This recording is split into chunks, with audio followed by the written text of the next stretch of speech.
Hermanos, vamos a abrir la Biblia en esta noche en el libro de Malaquías. Libro de Malaquías, capítulo número 3.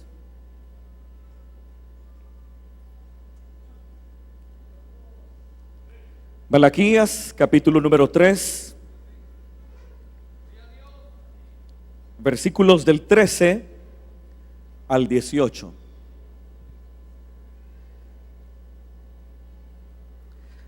Malaquías es el último libro del Antiguo Testamento. Está antes de Mateo. Malaquías, capítulo número 3, versículos del 13 al 18. Dice la palabra del Señor: vuestras palabras contra mí han sido violentas, dice el Señor, y dijisteis: ¿qué hemos hablado contra ti?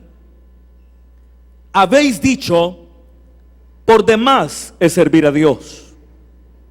¿Qué aprovecha que guardemos su ley y que andemos afligidos en presencia del Señor de los ejércitos? Decimos pues ahora: bienaventurados son los soberbios y los que hacen impiedad.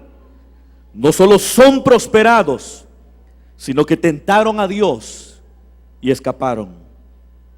Entonces los que temían al Señor hablaron cada uno a su compañero, y el Señor escuchó y oyó, y fue escrito libro de memoria delante de él para los que temen al Señor y para los que piensan en su nombre. Y serán para mí especial tesoro, ha dicho el Señor de los ejércitos, en el día en que yo actúe, y los perdonaré como el hombre que perdona a su hijo que le sirve.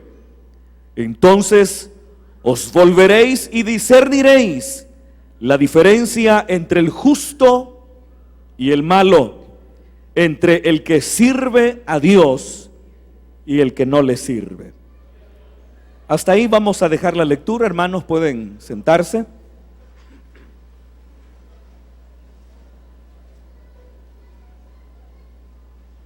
Gloria a Dios.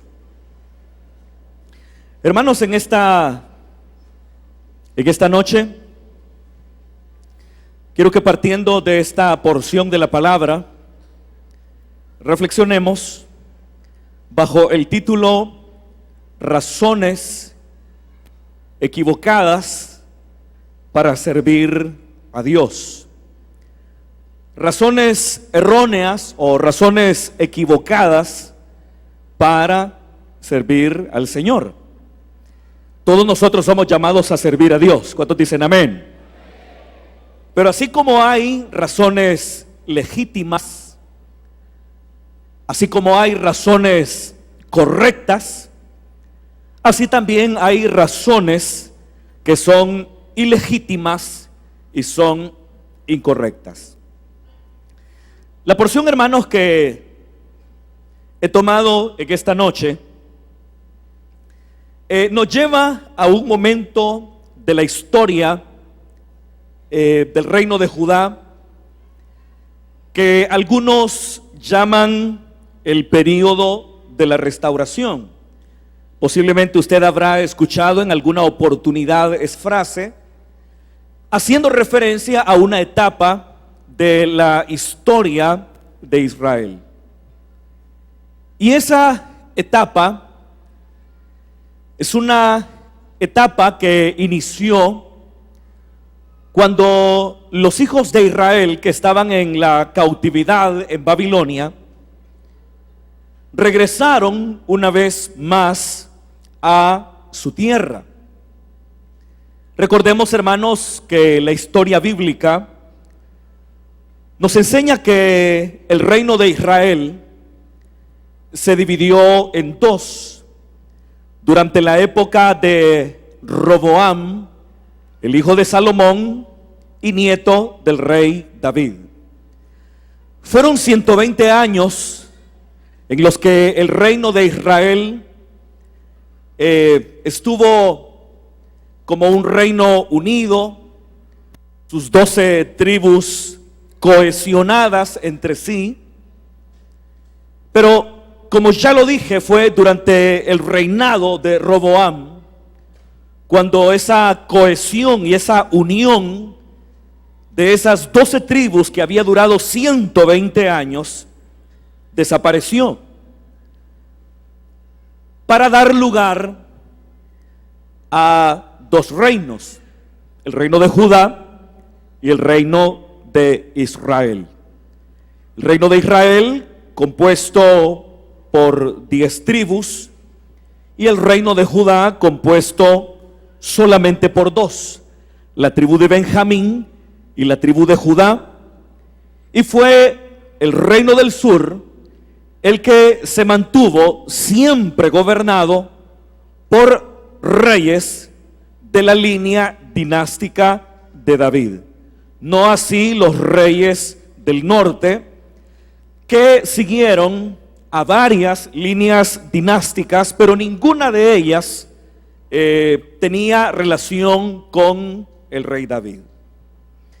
Pero llegó un momento que, debido al pecado de estos dos reinos, el reino de Judá y el reino de Israel, vino sobre ellos la cautividad. Y efectivamente los hijos de Judá permanecieron cautivos en Babilonia.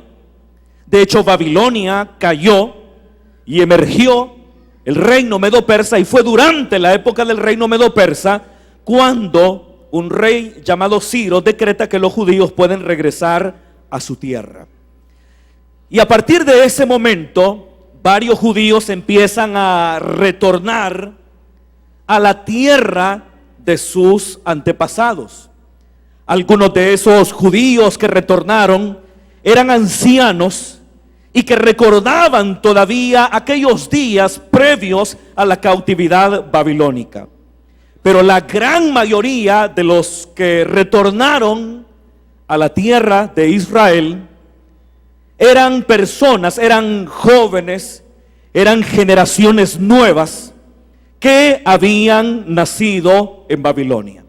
Entonces, cuando ese grupo de judíos empieza a retornar a su tierra, lo que hacen es empezar a reconstruir toda la vida social y religiosa que fue destruida durante la época de la cautividad babilónica, porque fue por la invasión de los caldeos que desapareció el reino de Judá, fue destruido el templo, y habiendo sido destruido el templo, el sacerdocio dejó prácticamente de existir, porque ya no había manera de ejercer el ministerio sacerdotal, porque ya no existía un templo en el cual ejercerlo.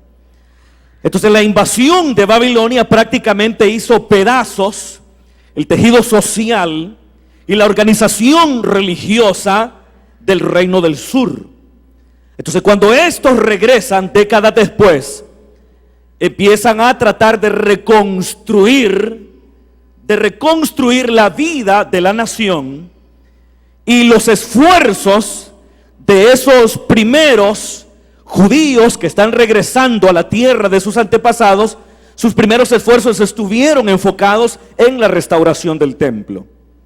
En el libro de Ageo y en el libro de Zacarías usted puede ver los esfuerzos de los profetas para animar a los hijos de Judá para que trabajen en la reconstrucción del templo. Entonces, pero llegó un momento en que el templo ya estaba reconstruido, y una vez reconstruido, pues los sacerdotes y los levitas entran en plenas funciones ministeriales. Luego tendrían que llegar algunos hombres de Dios, Esdras, por ejemplo, el sacerdote Esdras, o Nehemías, que era copero del rey Artajerjes. Pero la situación que describe el libro de Malaquías es probablemente una situación que está en el medio, es decir, entre la época de Ageo, Zacarías, Zorobabel y Josué, y la época del sacerdote Esdras y de Nehemías.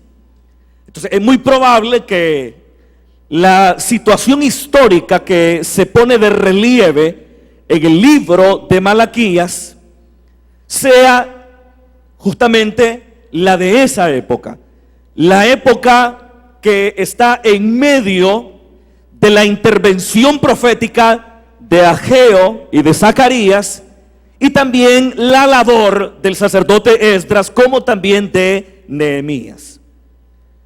Esta era una época, hermano, de mucha frustración. Era una época de mucha frustración. Estoy hablando de la época que nos presenta el libro de Malaquías. Porque cuando inicia la época de la restauración, hubo momentos de avivamiento. Durante la época de Ageo y Zacarías, hubo una época de un despertamiento espiritual de la nación. Un despertamiento que trajo como resultado la reconstrucción del templo y de todas y cada una de sus instituciones. Entonces, fue una época de mucha alegría, fue una época de mucho entusiasmo, fue una época de muchas ilusiones, fue una época en la que básicamente los judíos que habían retornado de la cautividad empiezan a experimentar un despertar y un deseo de agradar al Señor, un deseo de servirle a Él. De hecho, si nosotros vemos el contenido de los libros de Ageo y el libro de Zacarías, notaremos cómo ambos profetas jugaron un papel determinante en ese avivamiento que acabo de describir. Un avivamiento que envolvió no solamente a los líderes civiles y religiosos de la nación, sino que fue un avivamiento que también envolvió al pueblo entero, como dice el libro del profeta Ageo. De hecho, si usted lee el libro del profeta Ageo, lee el libro del profeta Jeremías, va a encontrar que habían muchas promesas, sobre todo en el libro de Ageo. Dios, a través del profeta Ageo, le hizo muchas promesas a los hijos de Judá si ellos respondían a la interpelación de sus profetas, si ellos trabajaban en la obra, si ellos reconstruían el templo, si ellos se consagraban a Dios. Entonces el libro de Ageo es un libro que particularmente muestra una serie de promesas de gloria que Dios a través del profeta le da a la nación, promesas que estaban condicionadas a su servicio y a su dedicación. Entonces los hijos de Judá, interpelados por los profetas Ageo y Zacarías, empiezan a trabajar con entusiasmo, empiezan a trabajar con alegría, empiezan a trabajar motivados por aquellas promesas de gloria y de restauración total que Dios les hizo a través de Ageo y Zacarías para la nación, siempre y cuando obviamente la nación respondiera con conversión y arrepentimiento a la llamada profética de los dos hombres de Dios que he estado mencionando. Esto fue una época de entusiasmo.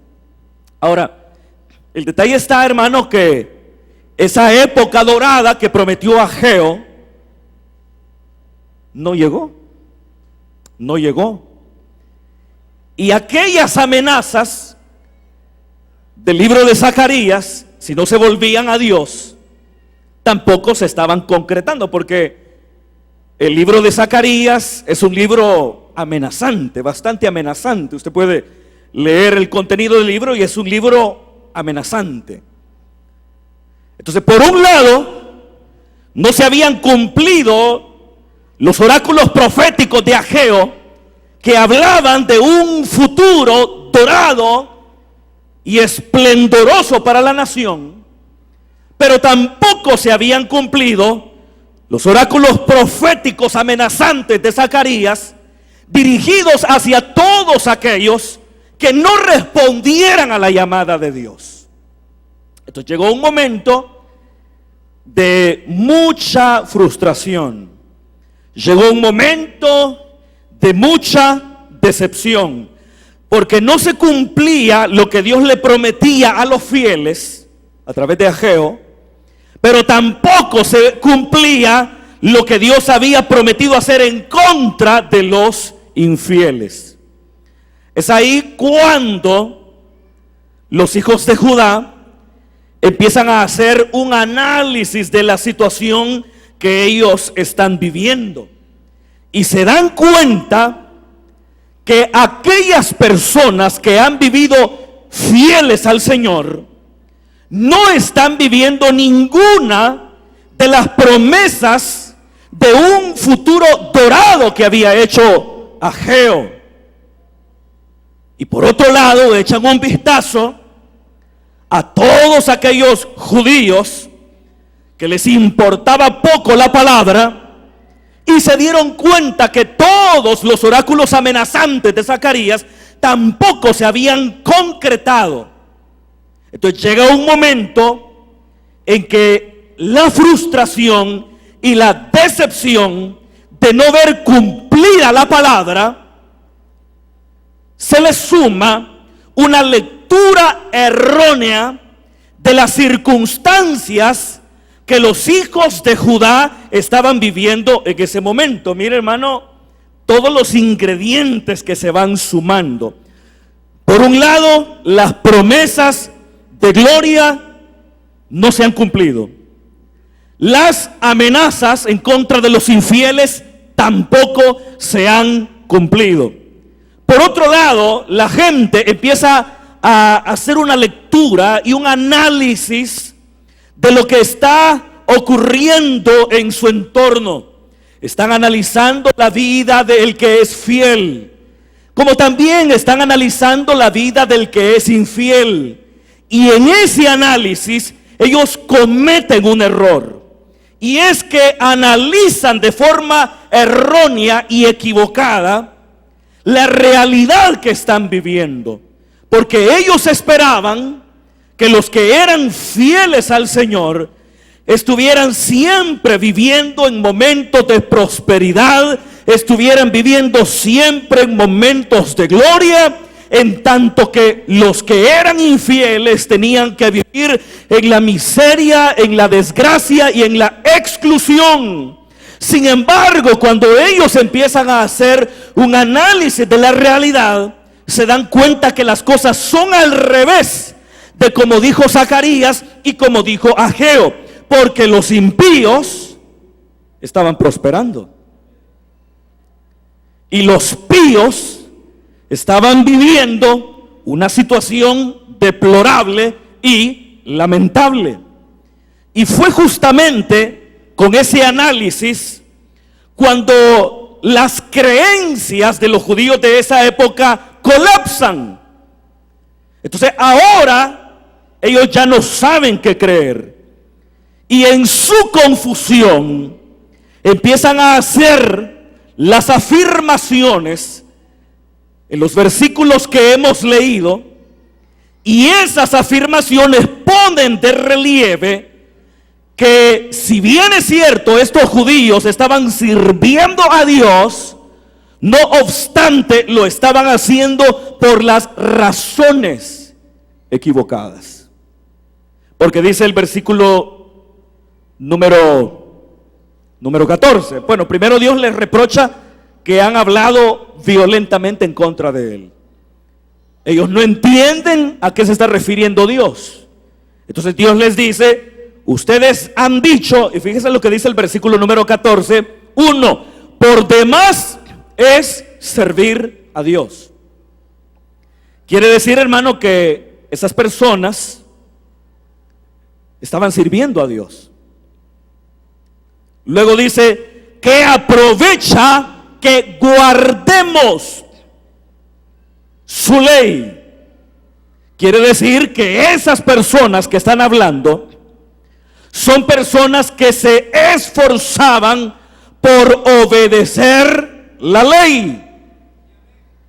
Y dice, y que andemos afligidos en presencia del Señor de los ejércitos.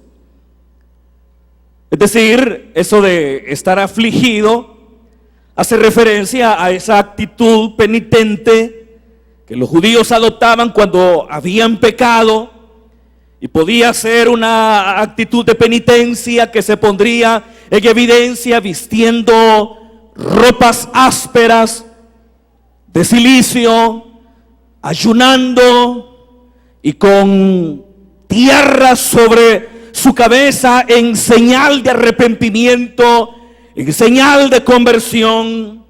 Entonces, aquí nos encontramos frente a un grupo de hombres y de mujeres que respondieron a esa llamada profética de Ageo y Zacarías.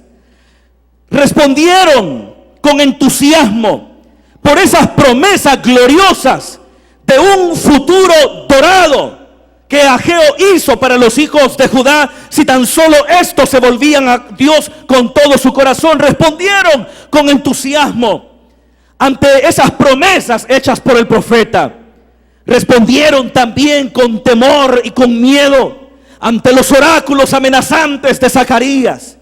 Y tanto el temor que le provocó los oráculos de Zacarías como el entusiasmo y la motivación de las promesas de Ageo, esto trajo como resultado un despertamiento y un avivamiento y un involucramiento en el servicio a Dios. Pero fíjese, hermano, ese momento de crisis que estaba viviendo la nación puso en evidencia a aquellos que estaban sirviendo a Dios por las razones legítimas, como aquellos también que estaban sirviendo a Dios por razones ilegítimas, porque estas son personas que están sirviendo a Dios. ¿Cuántos de ustedes creen que es bueno servir a Dios? Son personas que están sirviendo a Dios. Son personas que están esforzándose por guardar la palabra. Están esforzándose por guardar la ley. Están esforzándose por no ofender a Dios en ninguno de los preceptos ni mandamientos de la ley. Es un grupo de personas que ante sus tropiezos responden con compunción y arrepentimiento y conversión y con un corazón afligido delante de Dios. Pero el detalle está que todo lo que estaban haciendo estaba movido por intereses personales. Porque fíjese la frase que es clave. Dice que aprovecha. Lo que dice el versículo número 14. Que aprovecha. ¿Por qué servían a Dios? ¿Por qué andaban afligidos delante de su presencia? ¿Por qué se esforzaban en guardar la ley? Porque esperaban obtener provecho. Es decir, ellos estaban queriendo obtener las bendiciones materiales, porque al fin y al cabo eso era lo que les interesaba. Porque desde el momento en que hacen alusión a la prosperidad de los malvados, están poniendo de relieve que una de sus motivaciones para servir a Dios era el interés personal en la recepción de las bendiciones materiales de parte de Dios. Y muchos de nosotros algunas veces, eso es lo que perseguimos. Eso es lo que perseguimos. Por eso aquella famosa frase que no buscamos al Dios de las bendiciones, sino que buscamos las bendiciones de Dios. Entonces ahí se pone todo el énfasis. Estoy buscando a Dios, ¿pero por qué? Porque quiero que me sane. Ese es todo mi interés. Estoy esforzándome por obedecer todo lo que me piden que haga. Pero ¿cuál es el enfoque? ¿Cuál es el interés? Conseguir trabajo. Porque me han dicho que portándome bien, Dios me va a tratar a todo dar. Si me porto bien, si obedezco, si soy fiel, si hago todo como debe ser, me han dicho que obtendré bendiciones, que obtendré salud, que obtendré prosperidad, que obtendré trabajo, que todas las cosas me irán a pedir de boca. Pero mire, hermano, ¿qué ocurre cuando a esa gente no le va como ellos esperaban? ¿Qué ocurre cuando a esas personas no les va de acuerdo a sus expectativas? No reciben lo que ellos esperaban. Porque algunas veces, hermanos, nosotros tenemos de alguna forma las mismas ideas que tenían los judíos de Judá. Fíjese, son ideas tan antiguas, creencias tan antiguas, creencias erróneas tan antiguas, e increíble, todavía las seguimos sosteniendo. En pocas palabras, yo me porto bien, me va a ir siempre a todo dar. Si así fuera, ¿dónde queda Job?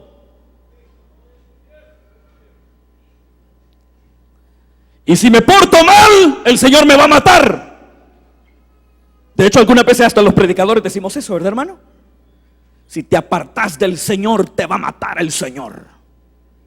No más salgas de la cantina, te va a matar el Señor. No más salgas del prostíbulo, te mata.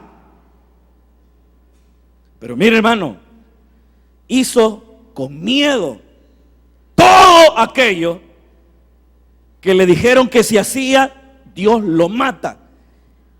Y ahí anda con miedo, dice, me va a caer un rayo, me va a atropellar un carro, me voy a enfermar. Pero resulta que no le ocurre absolutamente nada de lo que se dijo. Y el creyente fiel, en contraste, está enfermo.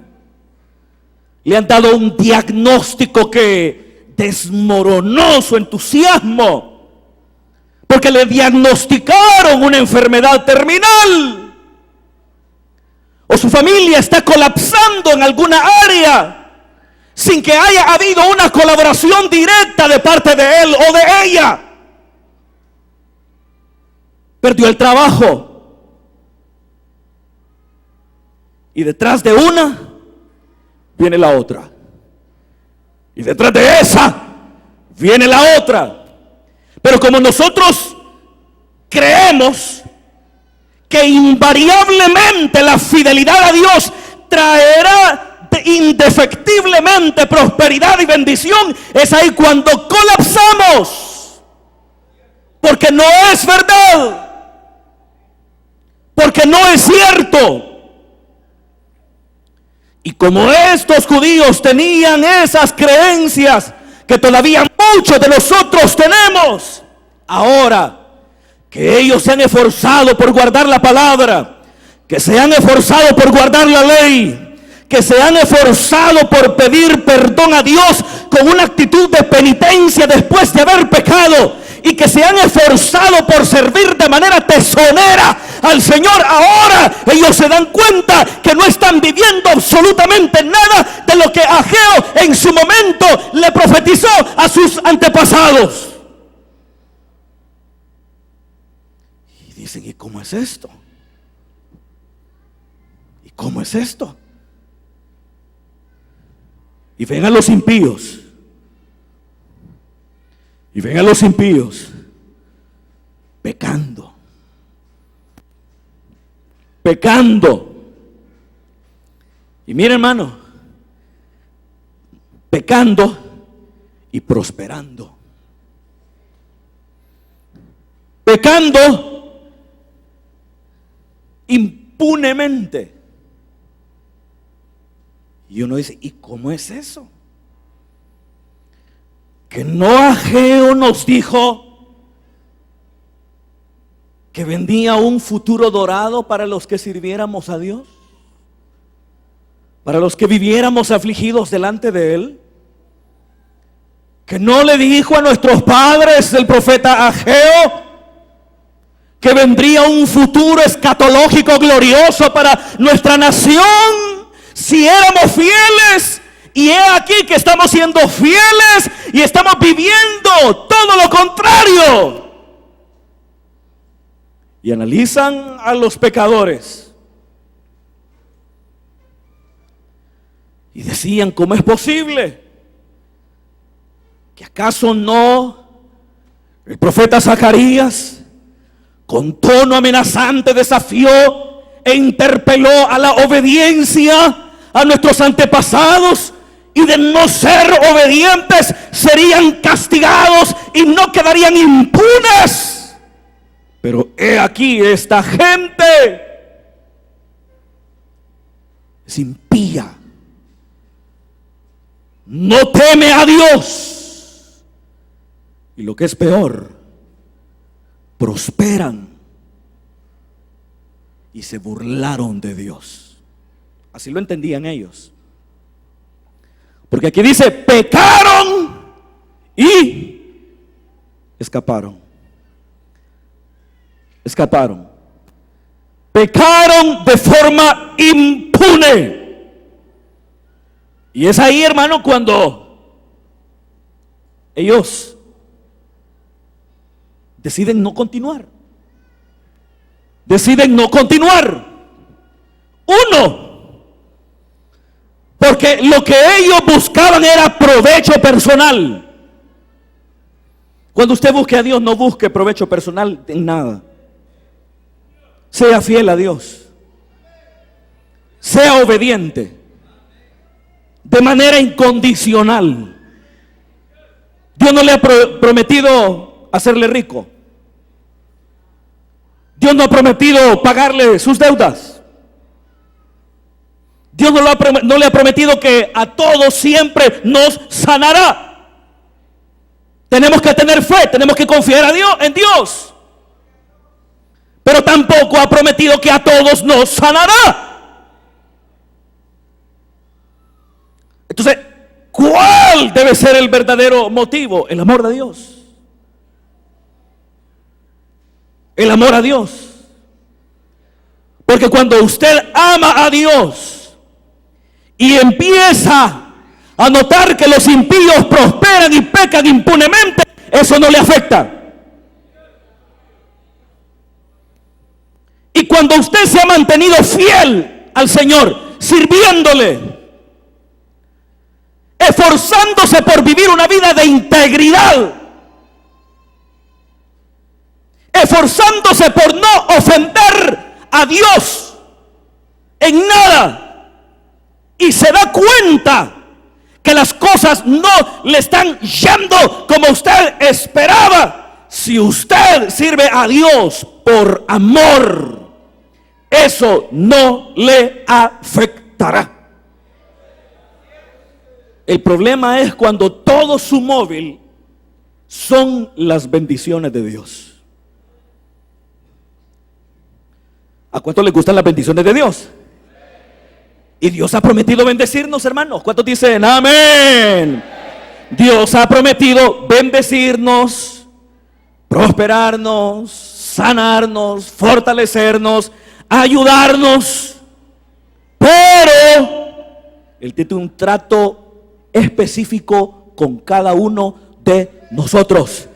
Y el trato que tiene con su hermano que está a su lado no es el mismo trato que con el suyo.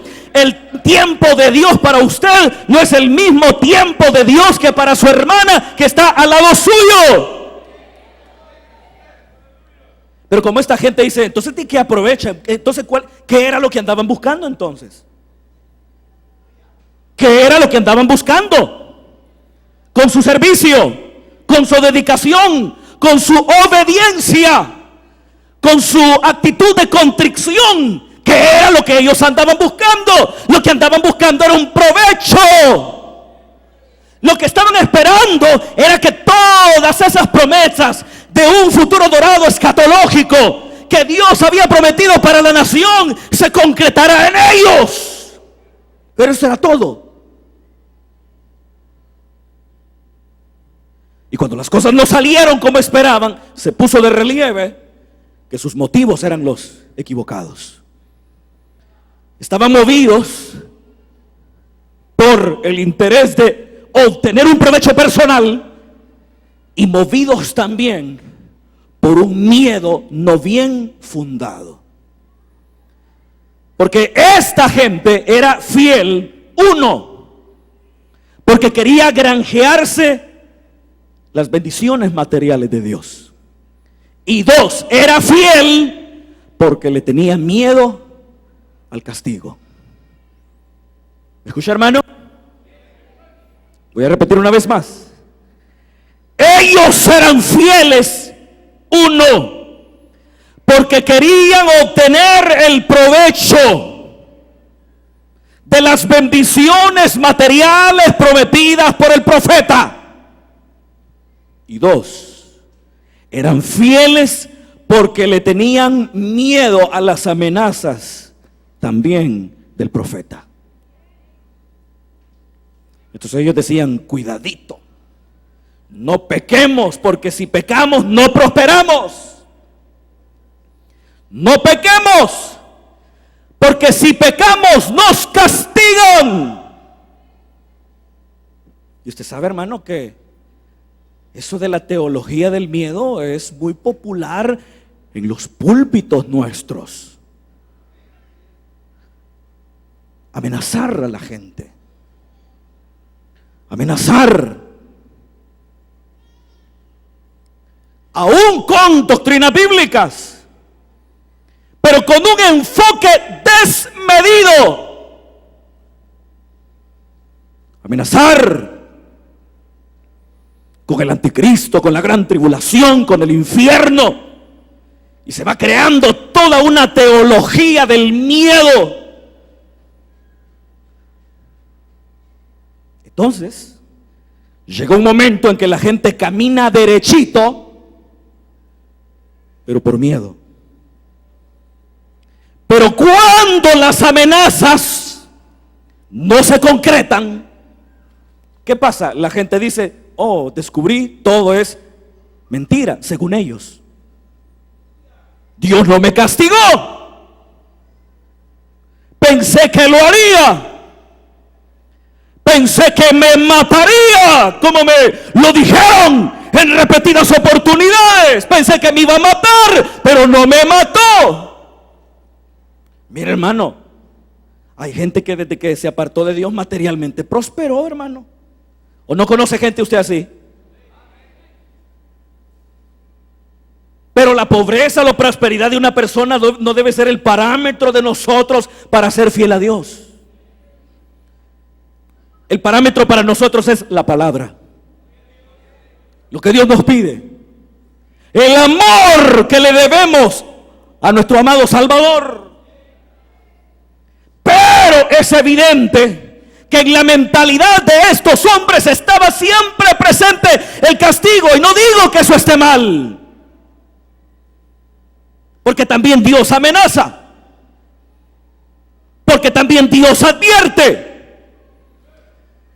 Pero cuando las amenazas y las advertencias las sublimamos de manera tal, vamos creando a personas que están caminando derecho, pero solamente movidos por el miedo y el temor al castigo.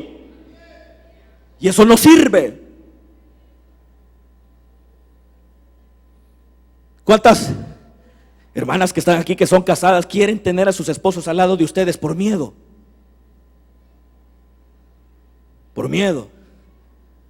Esposos quieren tener a sus esposas al lado porque ellas tienen miedo de ustedes. ¿A cuánto les gustaría eso?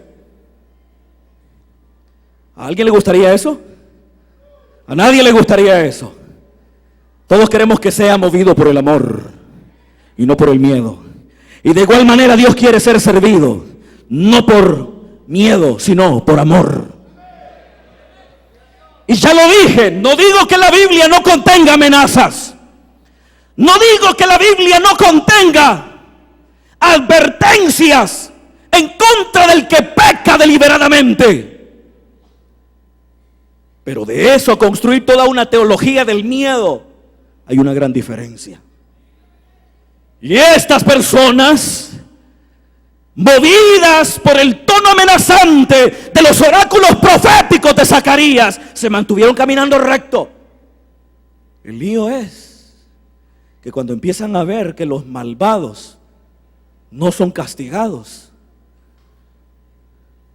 el lío es cuando ven que los malvados son prosperados, cuando se supone que eran los limpios de corazón, los que tenían que ser prosperados, es que sus creencias colapsan y optan por no continuar. Optan por hablar palabras que el Señor dice acá son palabras violentas. Palabras violentas. Pero fíjese, hermano, que así como hay un grupo de personas que sirve a Dios, movidos por el provecho que se obtendrá de las promesas materiales de Dios, si hay un grupo de personas que hacen lo correcto, movidos por el pánico y el miedo de un Dios descrito en términos dantescos, así también hay un grupo de hombres y mujeres que son fieles a Dios de manera incondicional.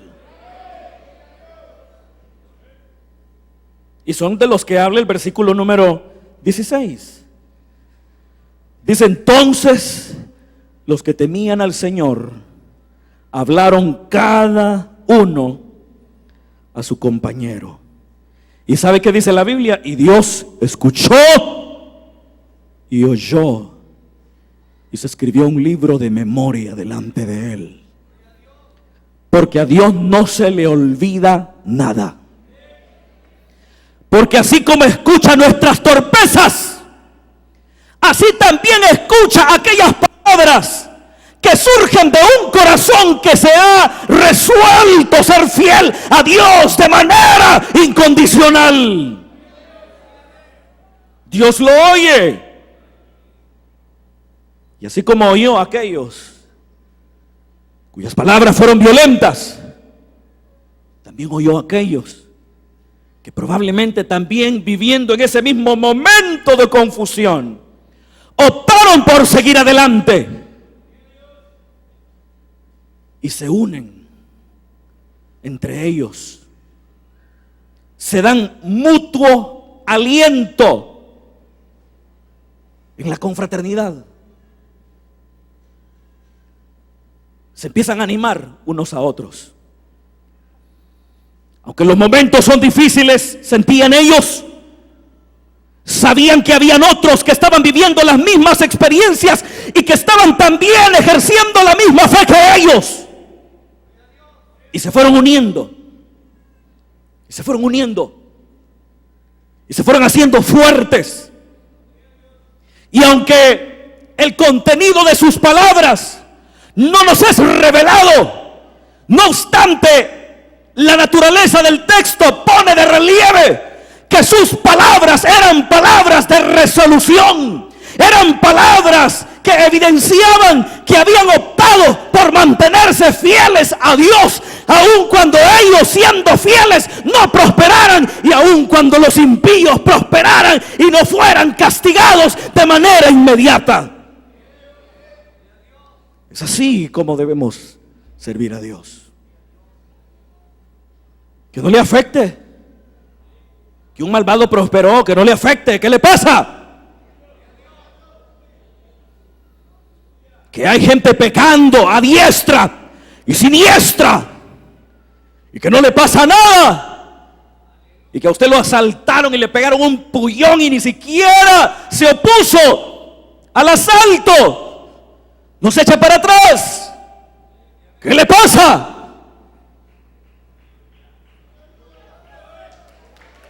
Tenemos que ser fieles. ¿Y sabe qué Dios dice? Yo escribiré un libro de memorias. Un libro de memorias. Recordemos que esta era la época persa, y los reyes persas acostumbraban tener libros de memorias. ¿Se acuerda usted? Y con esto termino. La historia de Mardoqueo cuando descubre un complot en contra del rey persa. Habían dos funcionarios del rey que querían matarlo. Mardoqueo lo oye y da parte a las autoridades. Las autoridades investigan y se dan cuenta que la denuncia del judío Mardoqueo era verdadera. Y matan a los dos funcionarios del rey que estaban fraguando un complot. ¿Y sabe qué pasó? Lo que Mardoqueo hizo se puso por escrito en un libro llamado Libro de Memorias. Pero fíjese, fue recompensado Mardoqueo de manera inmediata después de ese gesto de lealtad a su rey. No, al contrario, vinieron días peores para él. Pero cuando llegó la situación más grave del pueblo judío, dice la Biblia, porque se había determinado un día para la matanza. El día previo, el rey no pudo dormir. Entonces mandó a llamar a sus servidores y le dijeron: quiero que me lean los libros de memorias. Y empiezan a leerle. Y entre todas las historias contenidas en esos libros de memoria estaba la historia de la lealtad de Mardoqueo al rey. Y para el rey, lo que Mardoqueo hizo fue un gesto de lealtad digno de ser recompensado. Y pregunta: ¿qué honra y qué distinción recibió este hombre? ¿Y saben qué dijeron? Ninguna. Ahí anda con pedazos de ropa y llorando, porque así andaba Mardoqueo. Y usted sabe, hermano, ahí llegó la vindicación de Mardoqueo y de toda su nación. Entonces, no porque usted es leal ahora espere inmediatamente la recompensa.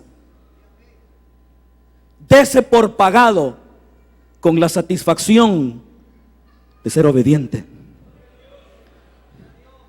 Siéntase gratificado con la satisfacción de ver a los pecadores venir a Cristo. Siéntase gratificado por todo lo que Dios hará a través de su servicio. Claro, Dios no le bastará eso. Él le dará mucho más. Él le dará mucho más. Lo que Él quiere y cuando quiere. Pero eso sí, habrá un día en que Dios actuará. Y con esto termino. Un día Dios actuará. Eso es lo que dice aquí. El día en que yo actúe. Hay gente que dice: Dios no hace nada. Él actuará. El día en que yo actúe.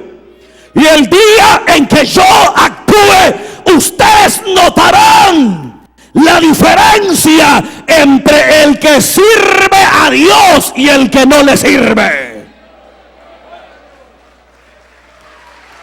Tal vez ahora no se note. Tal vez ahora no se note, pero se notará.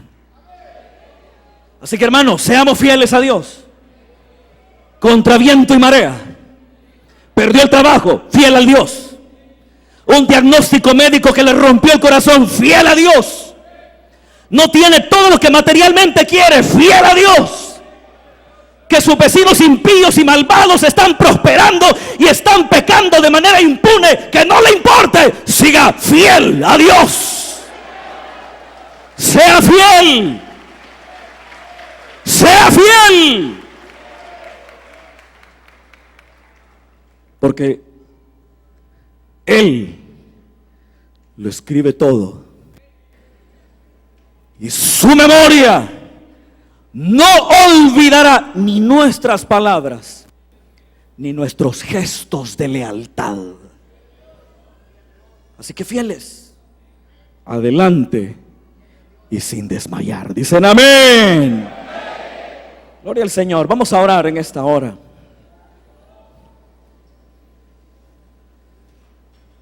Gloria al Señor. El tiempo, hermanos, ha avanzado. El pueblo de Dios está en comunión con Dios, en comunión con el Señor. Pero mientras todos están en comunión con Dios, deseo saber si habrá alguien que en esta noche quiere darle su vida a Jesús por primera vez o se quiere reconciliar con Dios. Le pido que ahí donde se encuentra levante su mano y diga: yo quiero hoy darle mi vida a Jesús por primera vez. Posiblemente usted nunca le ha dado su vida a Cristo, pero hoy desea hacerlo. Está sintiendo el llamado de Dios a su corazón. Yo le invito para que venga hoy a los pies de Jesús. Si hubiera alguien que nunca le ha dado su vida a Cristo y en esta noche lo quiere hacer, venga hoy. Un diácono, una diaconisa le ayudará y le guiará en oración, en esta que se convertirá en una de las oraciones más importantes que usted hará. O si hubiese alguna persona que se quiere reconciliar con el Señor, que le dio su vida al Señor, pero que las situaciones que le rodeaban, su lectura equivocada de las mismas, le llevó a apartarse del Señor, le llevó por un camino equivocado, pero hoy quiere reconciliarse con Dios. Le pido que levante su mano ahí donde está. El llamado lo voy a hacer muy breve, en honor al tiempo. Gloria a Dios. Acá viene un joven, que Dios lo bendiga. Si hubiese alguien más que le da su vida a Jesús o que se reconcilia con Él, quiero pedirle que levante su mano y diga: yo quiero hoy estar a cuentas con Dios. Yo quiero hoy ser transformado por su poder. Aleluya. No hay nadie más. Si no hay nadie más, gloria a Dios. Gloria al Señor. Acá vienen dos jóvenes, solo vamos a esperar que ellos vengan. Pero si mientras ellos vienen, usted tiene el deseo de venir hoy al Señor, venga. La puerta de la salvación está abierta para usted hoy. Aleluya, venga hoy. Venga hoy al Señor. Aleluya. La congregación, toda la congregación se une y ora por estas vidas que hoy vienen delante del Señor. Padre, que estás en los cielos, en esta noche, Señor, te damos gracias por la vida de estos jóvenes que vienen hoy delante de ti. Tú conoces sus corazones, tú conoces sus pecados. En esta noche vienen con una actitud de arrepentimiento y conversión delante de ti. Te rogamos, Señor, que perdone sus pecados. Que la sangre preciosa que derramaste en el Gólgota les limpie de todo pecado y de toda maldad. Que todo yugo de opresión sea roto ahora mismo. Que toda cadena sea rota. Y que sean libres por el poder de tu palabra y por el poder de tu Espíritu Santo. Que sus ropas sean emblanquecidas con tu sangre, oh Cordero de gloria. Y que la obra, Señor, que tú empiezas ahora, la perfecciones hasta el día final.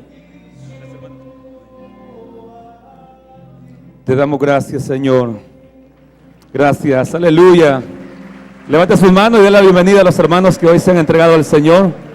Bienvenidos, pueden pasar a que les tomen sus datos. Vamos a continuar entonces, hermanos, con el desarrollo de este culto, esta celebración. Voy a invitar a los hermanos.